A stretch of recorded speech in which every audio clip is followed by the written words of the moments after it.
baktım sola, uydum Kutlu sözüne. Biz duranı kuracağız, hak yolunda savaşacağız, Oğuz Xandan Elçibəyə. Türk özünü ceng edemiş, biz duranı kuracağız, hak yolunda savaşacağız, Oğuz Xandan Elçibəyə. Türklükdür ceng edenik.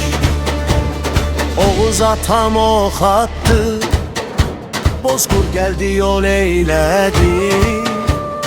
Mete Xaqan vətən deyil, torpağı ruh can eylədi.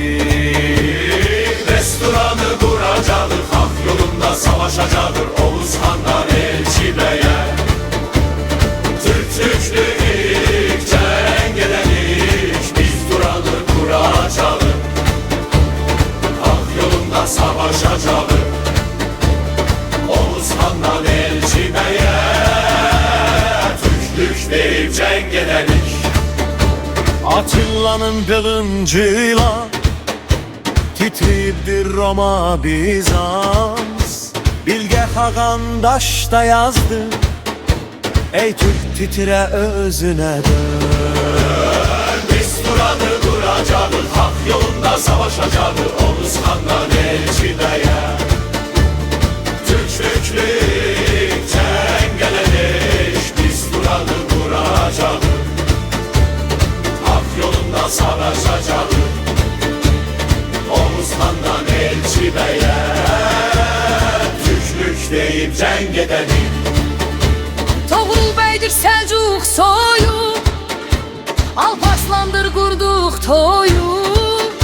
Sultan Məhəmməd Fatihlə İstanbul'u geri aldı. Biz duranı duracağız, hak yolunda savaşacağız, Oğuz Xandan Elçibəyə. Türkçelik ceng edenik, biz duranı duracağız, hak yolunda savaşacağız, Oğuz Xandan Elçibəyə. Türklükdür ceng edenik. Şah Abbas'tan qalan miras, Nadir Şahım yurda pənah. Şah Qacarın ədaləti, zülmü yaran nurlu sabah. Biz duranı kuracağız, hak yolunda savaşacağız, Oğuz Xandan Elçibəyə.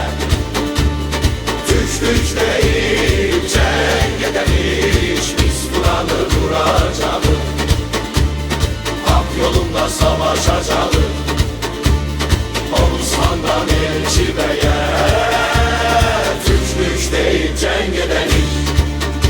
Elçi beyin dilindedir, bütöv olsun Azerbaycan. Bir kere ucalan bayrak, enmez bir de çıksa da can. Biz duranı kuracağız, hak yolunda savaşacağız, Oğuz Xandan Elçibəyə. Türklükdür ceng edenik, biz duranı kuracağız, hak yolunda savaşacağız, Oğuz Xandan Elçibəyə. Türklükdür ceng edenik.